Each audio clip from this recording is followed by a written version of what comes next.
like 10 different things you can do from here, but this is probably the easiest way to practice it, is to trap this arm, just relax now, so we can just do demo. Pull it back, go over the top of your leg, there, and then come back again. Roll in towards you, and straighten this arm out. That's an arm lock, that's a tap now, right? If he bends his arm, which he does, no, just bend it.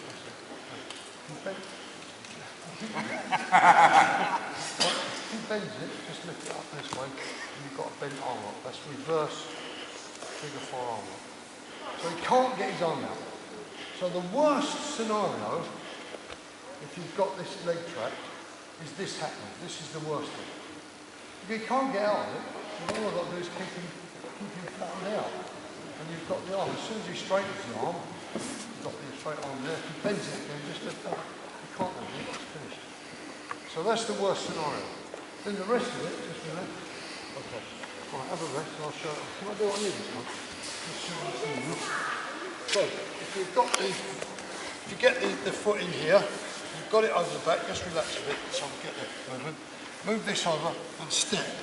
And what I do is I move away from him, look. The more you move away from him, the easier it is. He can't do anything. He can't get this arm out. He can't get the other arm out. They're both stuck. And then just take his arm, look. Push his backside over, and you're in it. You're in it easy. Can't do nothing. Wave his nose. Stick a finger on his mouth, whatever you want. This arm's trapped underneath, and I haven't got my fingers inside his jacket.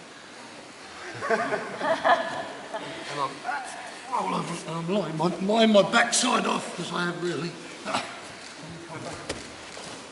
It's a wrestling movement, but it's very, very good. But it's something you can find, there's a few, you can do it, can't you? Come on, let me see you do it. Where's your partner? Come on. Right, well, right from the start. Put your foot in, over the top of it. Just relax on him, just so you can get the feel of doing it. And your left hand underneath his arm, over the top of his head. Pull him over towards you. Now stop, stop. Put your right arm now where your left hand is. Now pull him over. That's it. Pull his arm under. I thought you said you couldn't do it. I said you know it. It's just taking it easy. And you know what I found? I mean, I'm not being nasty to all of you, but you're all a bit stiff. Just relax. If you come in a bit tighter, I'll come in tight. This morning, earlier on when I did the kids, I told them this story, and I mean, it's so important, this story. It's so important you can't understand. Watanabe, my teacher, was the loosest person. He was very, very strong, but he was very loose. And then when he just started to pull you, you could feel this enormous power. But it came from his body. You know, it came from all his body. It didn't come from this. That is just an arm pulling. He would hold on and he would pull the whole lot. He was a phenomenal player. But the story I told the kids is that, and I believe it's so important in judo. When I was at the Kodokan, at the home of judo, when I was 15 years old, I was on the mat and this old Japanese teacher came over and he said, come and sit down beside me, and I sat down and he said, shut your eyes. So I shut my eyes and he started to tell me the story. He said that you're walking along in a big field. He said the grass is right up to your waist. You're walking along, there's grass everywhere, the whole field is covered in grass. He said, but in the middle of the field there's one massive, great big oak tree, huge big oak tree.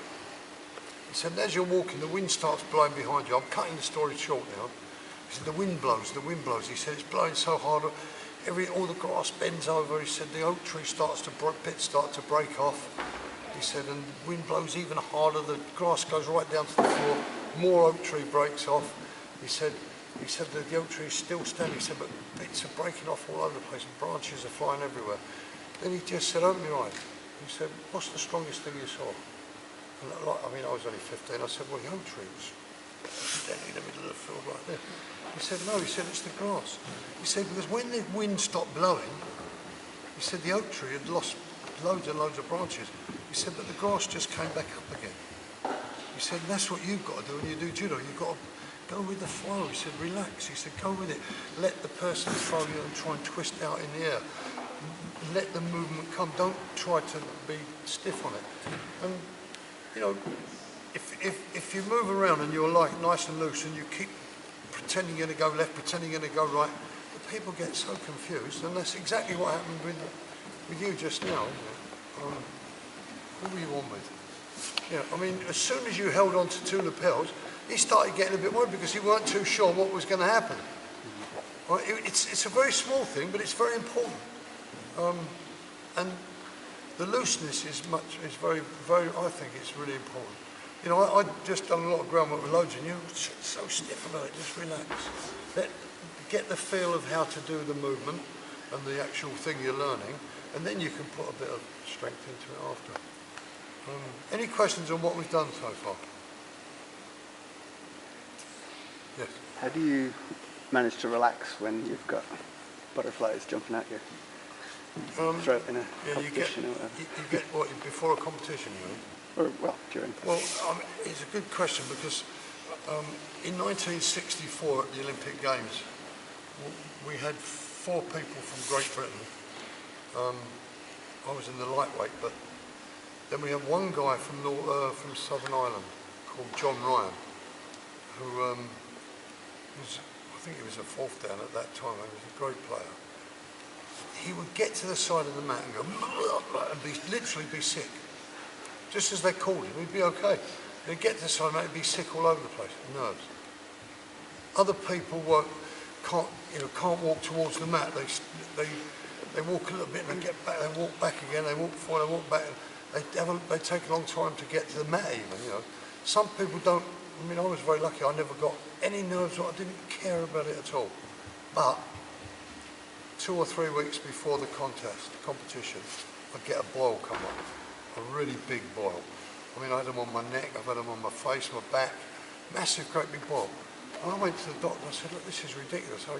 Every time I go out, he said, it's just their nerves coming out. He said, it's just the way they come out. So, to cut a long story short, I think it comes out different in everybody.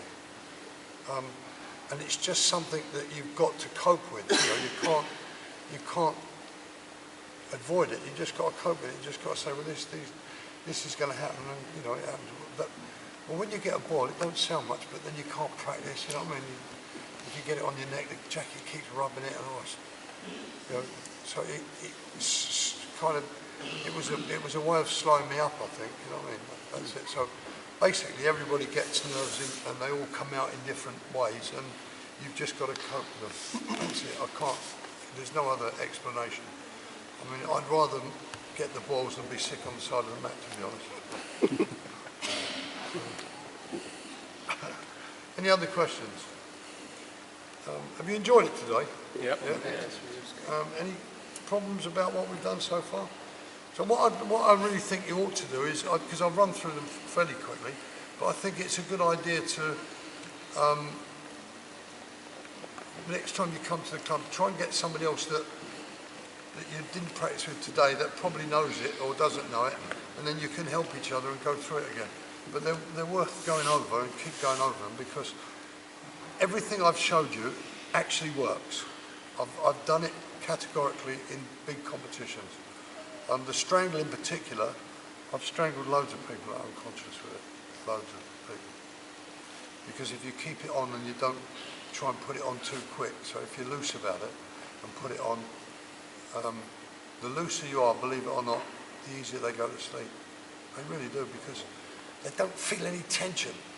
If they don't feel that stiffness, they just think, oh, it's not really hurting me, you know what I mean? And then you just kind of lure it on slowly and stop it. Just to catch them.